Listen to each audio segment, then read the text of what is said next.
Air force और army के लिए आज हम लोग रीजनिंग के टॉप के 10 क्वेश्चंस करने वाले हैं और हम एक सीरीज चला रहे हैं जिसमें कि एक क्लास नंबर 5 है। जो पहला क्वेश्चन है वो हमारा क्या है कि अगर 16 का रिलेशन 224 से है तो 24 का रिलेशन किससे होगा। तो हमें यहाँ पे कोई ना कोई लॉजिक जरूर लगाना पड़ेगा। तो चलो एक लॉजिक लगाते हैं इसमें। आपको इसमें दिख रहा होगा कि 16 यानी कि जो भी है लास्ट में यहाँ पे जो है वो 4 से मल्टीप्लाई हुआ है, तभी ये जो है वो 4 आया है। 16 चौको क्योंकि 6 चौक 24 यानी कि अगर हम जो लास्ट का यूनिट डिजिट 4 रखेंगे तो हमें दिख रहा है कि 4 आ जाएगा। तो एक इसके आसपास का कोई क्योंकि 16 का स्क्वायर 256 होता है।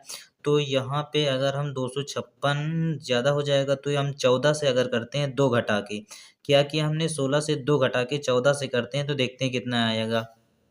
तो यहाँ पे 14 छंग 84 हो जाएगा और बचेगा 8, 14 एकम 14, 8 22 यानी कि अगर हम 2 कम करके इसमें मल्टीप्लाई करते हैं तो हमारा ये जो है 224 आता है। तो चलो इसमें से अगर हम मल्टीप्लाई करते हैं 24 इंटू 2 कम करके 22, तो 22 चौको हो जाएगा 88 यानी कि यूनिट डिजिट में 8 आएगा। तो हमारा ये ऑप्शन नहीं, ये ऑप्शन नहीं, ये ऑप्शन सही हो जाएगा। यूनिट डिजिट में ही 8 आ गया। अगर आप एग्जाम में होंगे तो आप डायरेक्ट यहीं से इसको टिक कर देंगे, कुछ और निकालने की ज़रूरत नहीं है। लेकिन हम इसको पूरा करेंगे।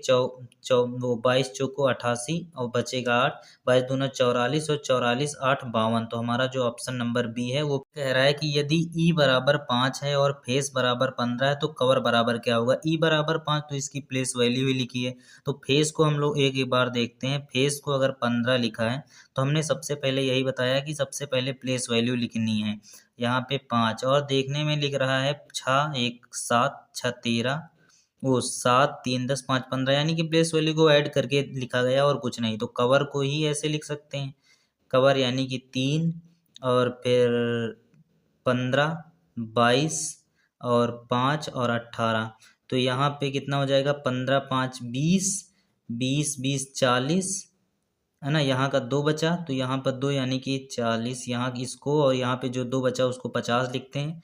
40 18 और 5 8 5 13, यूनिट डिजिट 3 आएगा लास्ट का। देखो यूनिट डिजिट इसमें 3 नहीं, इसमें 3 नहीं, इसमें 3 नहीं, यानी कि ये सही बचा। यानी 8 5 13 4 5 1 6 63 है, वो हमारा ऑप्शन नंबर बी सही हो गया। अब जो हमारा अगला क्वेश्चन है वो क्या दिया है। एक व्यक्ति 4 किलोमीटर पश्चिम में जाता है।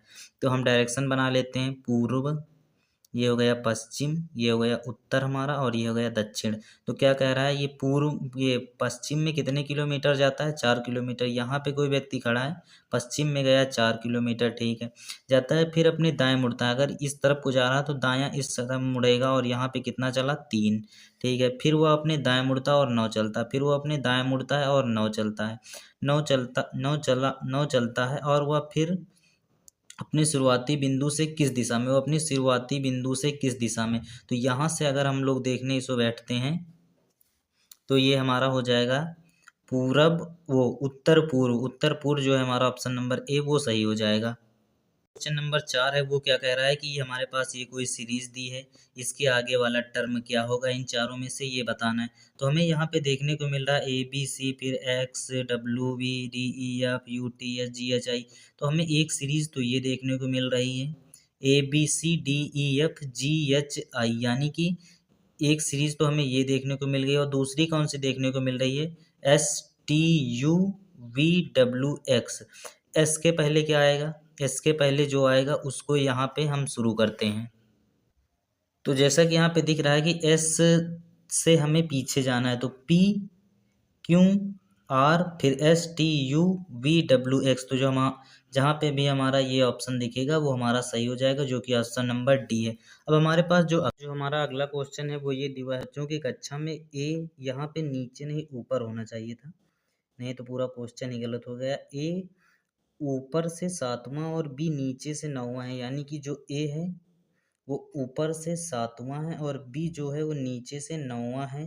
तो उनके बीच में कितने बच्चे बैठे हुए हैं। इन क्वेश्चन को हमको करने के लिए जो दिया होता है वो हमें बीच का जो निकालना होता है, बीच के बच्चे जो निकालने हैं उसको हमको टोटल, पहले जो हमारा टोटल दिया है उसको लिखते हैं। इसका ये फार्मूला होता है माइनस जो ऊपर से स्थान है प्लस जो नीचे से स्थान है, बस। और हमारा जो बीच का है वो निकल के चला आता है। जो टोटल है वो 35 है।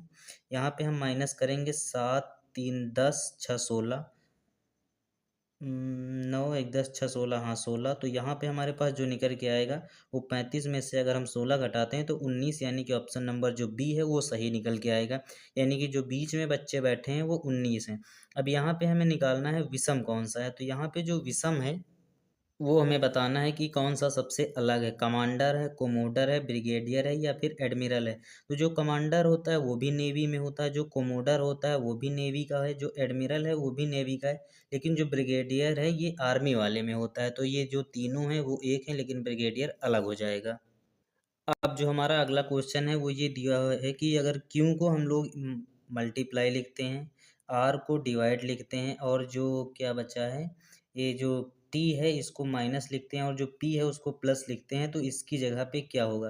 तो चलो सॉल्व करते हैं। यहाँ पे इतनी जगह बना लेते हैं, यहाँ पे हमने जगह छोड़ना शायद हमने भूल गए हैं। तो यहाँ पे 44 है, और यहाँ पे इसको क्या लिख रहा है, क्यू का मतलब है मल्टीप्लाई, तो मल्टीप्लाई लगाते हैं, और आर का मतलब है डिवाइड, इसके नीचे हम लोग ऐसे डिवाइड में 12 लिख लेते हैं, और टी का मतलब माइनस, माइनस का 6, और क्यू का मतलब फिर से मल्टीप्लाई यानी कि 4, और पी का मतलब यहाँ पे प्लस यानी कि 16। तो अगर हम इसको काटने बैठते हैं तो 3 त्रिका 9, 3 चौको 12, और 4 एकम 4 एकम 4, यहाँ से निकल के आएगा 33, और माइनस 6 चौक 24, और प्लस का 16। अगर इतना हम सॉल्व करते हैं, प्लस प्लस वाले को जोड़ते हैं, तो 33 और 16 कितना निकल के आएगा, 6 3 9 और 3 1 4। 24 में से अगर हम घटाएंगे तो हमारे पास आंसर निकल के आएगा 25, जो कि हमारा ऑप्शन नंबर ए है। जो हमारा अगला क्वेश्चन है वो क्या दिया हुआ है कि 19 का रिलेशन 80 से है, 23 का रिलेशन 96 से है, तो 16 का रिलेशन किससे होगा। तो यहाँ पे हमें कुछ ऐसा देखना है, 38 19 57 जो कुछ 96, अगर हम इसको 4 से मल्टीप्लाई करके देखते हैं क्योंकि 4 के आसपास है, 19 चौको 76 हो जाएगा, और 76 में 4 जोड़ते हैं तो 80 आता है। अगर ये वाला इसमें भी होगा तो समझो ये वाला इसमें भी होगा। 23 को हम 4 से मल्टीप्लाई करते हैं, 23 4 तेहीं 12, और 4 दूनी 8 एक 9 प्लस 4, हाँ ठीक है हमारा 96 आ गया। तो यानी कि इसमें भी हम 4 से मल्टीप्लाई करके 4 ही जोड़ेंगे, 16 चौको 64, और 64 4 68, यानी कि ऑप्शन नंबर जो बी है वो हमारा सही हो जाएगा। अब हमें इसको डिक्शनरी ऑर्डर में लगाना है, तो पहले तो हम डिक्शनरी ऑर्डर में लगाने के लिए ए वाले ही देखेंगे। ए डी, ए डी दोनों में सेम है। यू और वी में सबसे पहले यू आता है, यानी कि जो ऑप्शन शुरू होगा वो 2 से शुरू होगा, इससे नहीं होगा, और इसके बाद तुरंत ये आएगा, यानी कि 2 और 4, 2 और 4 इसमें दिए हुए हैं ये और ये। अब 3 1 में देखना है हमें सब पहले कौन सा आएगा, पी आर ओ, यहाँ पे जो बी है और टी है, यानी कि बी पहले आएगा, ऑप्शन नंबर बी है वो हमारा सही हो जाएगा। एक महिला की ओर इशारा करते हुए राम ने कहा, ये राम है, कोई एक महिला होगी उसकी तरफ इशारा करते हुए कहता है कि वह मेरे दादाजी, इन राम का कोई एक पिता होगा, पिता के पिता कौन है, राम के दादाजी, दादाजी के इकलौते पुत्र यानी कि राम के पिता, राम के इकलौते पुत्र की पुत्री है, उस पुत्र की पुत्री यानी कि राम की बहन, इनको ही बता रहा है, तो कौन हो जाएगी, राम की जो है वो बहन हो जाएगी, ऑप्शन नंबर बी हमारा सही हो जाएगा। तो इस तरीके से हमने 10 इंपॉर्टेंट क्वेश्चन जो एयरफोर्स और आपके आर्मी एग्जाम के लिए इम्पोर्टेंट है उनको कर लिया है। अगर आप इस सीरीज़ से पूरे क्वेश्चन करके जाते हैं ना, तो आपको ये मैं कह सकता हूँ कि हाँ आप एग्ज़ाम में काफ़ी अच्छा परफॉर्म करने वाले हैं। बाकी इस चैनल से बने रहिएगा क्योंकि आपको डेली 10 क्वेश्चंस मिलते रहेंगे।